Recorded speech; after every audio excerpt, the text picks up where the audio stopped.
Hello दोस्तों, आज हम शुरू करने वाले हैं कृष्णा सोबती का जीवन परिचय, जिसमें हम कृष्णा सोबती के जीवन शैली के बारे में जानेंगे तथा उनको मिले मान सम्मानों के बारे में, पुरस्कारों के बारे में अध्ययन करेंगे। तो हम शुरू करते हैं इनका जीवन परिचय। महिला कथा लेखिकाओं में विशिष्ट पहचान रखने वाली कृष्णा सोबती का जन्म पाकिस्तान के गुजरात नामक स्थान पर हुआ था। यानी कृष्णा सोबती का जन्म 1925 18 जनवरी को वर्तमान पाकिस्तान में, जो कि पहले गुजरात का हिस्सा था, उसमें हुआ था। इनकी लेखिकाओं में एक महत्वपूर्ण भूमिका है। इनकी प्रारंभिक शिक्षा लाहौर, शिमला और दिल्ली में हुई। यानी इनकी शिक्षा प्रारंभिक लाहौर में, उसके बाद शिमला और दिल्ली में हुई। इनका संबंध दिल्ली प्रशासन में प्रौढ़ शिक्षा विभाग में भी रहा। इन्हें साहित्य अकादमी, हिंदी अकादमी, श्रोमणी सम्मान आदि पुरस्कारों से सम्मानित किया है। यानी इनकी लेखन कला इतनी विशिष्ट, इतनी महत्वपूर्ण थी कि इन्हें साहित्य अकादमी पुरस्कार मिला, हिंदी अकादमी पुरस्कार मिला और श्रोमणी सम्मान भी मिला। इन्हें साहित्य अकादमी ने महंतर सदस्यता भी प्रदान की। यानी साहित्य अकादमी द्वारा इन्हें प्रमुख सदस्यता भी प्रदान की गई है। आगे बात करते हैं इनके जन्म देखें तो इनका जन्म 18 जनवरी 1925 ईस्वी में हुआ। इनका जन्म गुजरात जो कि वर्तमान पाकिस्तान में है, वहाँ पर हुआ। इनके पिता का नाम दीवान पृथ्वीराज सोमती था और इनकी माता का नाम दुर्गा देवी था। प्रमुख रचनाओं की बात करें तो इनकी प्रमुख रचनाएं थी जिंदगी नामा, समय सरगम, डार से बिछुड़ी, बादलों के घेरे। इनके निधन की बात करें तो इनका निधन 25 जनवरी 2019 में हुआ था। यानी इनका जन्म तो 1925 और इनके निधन 2019 में हुआ। इनके जीवंत आयु की बात करें तो इनकी जीवंत आयु थी 94 वर्ष। यानी ये इनका जीवन काल 94 वर्ष तक रहा था। आगे हम बात करते हैं कृष्णा सोबती। कृष्णा सोबती एक विशेषता से भरी हुई हिंदी तथा कथा लेखिका थी। उनकी साहित्यिक विशेषताएं निम्नलिखित थी।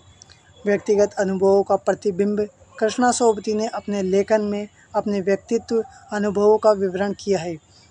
उन्होंने अपने जीवन के विभिन्न पहलुओं, अनुभवों, भावों अपनी रचनाओं में प्रकट किए हैं। यानी कृष्णा सोबती एक महान लेखिका थी। उन्होंने बहुत कथाएं लिखी, बहुत लेख लिखे, जिसमें उन्होंने अपने अनुभवों और भावों को प्रकट किया। इनसे उनकी कहानियों में अधिकतर पाठक सहजता से संबंध बना सकता है। यानी उनकी लेखन कलाओं में अनुभवों और भावों का विस्तार होने के कारण ही पाठक आसानी से उनकी समझ लेता है। आगे हम बात करते हैं नारी चित्रण की। कृष्णा सोबती ने अपनी रचनाओं में महिलाओं के जीवन के विविध पहलुओं अद्भुत रूप से चित्रित किए हैं। उन्होंने महिलाओं की सामाजिक, पारिवारिक और व्यक्तिगत समस्याओं को उजागर किया। उसने साथीदारों के साथ उनके संबंधों की विविधता दिखाई। यानी कृष्णा सोबती की बात की जाए तो कृष्णा सोबती ने अपनी कथाओं, रचनाओं में महिलाओं के सामाजिक और पारिवारिक जीवन और व्यक्तिगत जीवन की समस्याओं को उजागर करने के तरीके को बताया है। आगे चलते हैं। कृष्णा सोबती को उल्लेखनीय सम्मान, यानी कृष्णा सोबती को जो सम्मान मिले, हम उनकी बात करते हैं तो 2017 में मिला है सबसे बड़ा भारतीय साहित्य का सर्वोच्च सम्मान ज्ञानपीठ पुरस्कार, जो कि 2017 में इनको प्राप्त हुआ है। उसके 2001 में मिलता है सलाका पुरस्कार। 1999 में कच्छा चूड़ामन पुरस्कार से इन्हें सम्मानित किया गया था। 1996 में साहित्य अकादमी फेलोशिप पुरस्कार से इन्हें सम्मानित किया। 1982 में बात करें तो हिंदी साहित्य अवार्ड मिला इनको। 1981 में श्रोमणी पुरस्कार मिला। 1980 में साहित्य अकादमी पुरस्कार मिला। यानी इनको ये प्रमुख पुरस्कार दिए गए जो इनकी लेखन कला से संबंधित थे। आगे बात करते हैं कृष्णा सोबती की भाषा शैली। कृष्णा सोबती की भाषा शैली की बात करें तो कृष्णा सोबती ने भाषा शैली में बहुत सरल, सहज, भावानुकूल तथा व्यवहारिक है। मियाँ नसीरुद्दीन एक खानदानी नाम भाई मियाँ नसीरुद्दीन का शब्द चित्रण है, इसलिए इस भाषा में उर्दू के शब्दों की अधिकता है। जैसे लुफ़, कारीगर के तेवर, वालिद मरहूम के उठ जाने पर आ बैठे उन्हीं के ठिये पर। इनकी शैली के मुख्य रूप से वर्णन प्रधान है, किंतु उस समय में चित्रात्मकता एवं संवादात्मकता के कारण रोचकता में वृद्धि हुई है। कहीं कहीं काव्यात्मक शैली के भी दर्शन होते हैं, जैसे हम बर्तन धोना न सीखते, हम बट्टी बनाना न सीखते, बट्टी को आँच देना न सीखते, तो क्या हम सीधे सीधे नानबाई का हुनर सीख जाते। यानी कृष्णा सोबती की भाषा शैली की बात करी जाए तो कृष्णा सोबती की भाषा शैली सरल सहज थी, जो लोगों को आसानी से समझ आ जाती थी, तथा इनकी कथाओं, इनकी रचनाओं में भाव का चित्रण हमें देखने को मिलता है, तथा इन्हें की रचनाओं में व्यवहारिक ज्ञान हमें देखने को मिलता है। इनकी एक रचना थी मियाँ नसीरुद्दीन एक ख़ानदानी नानबाई, जिसमें उर्दू के शब्दों का अधिक विश्लेषण किया गया। आगे हम बात करते हैं कृष्णा सोबती की भाषा शैली के बारे में।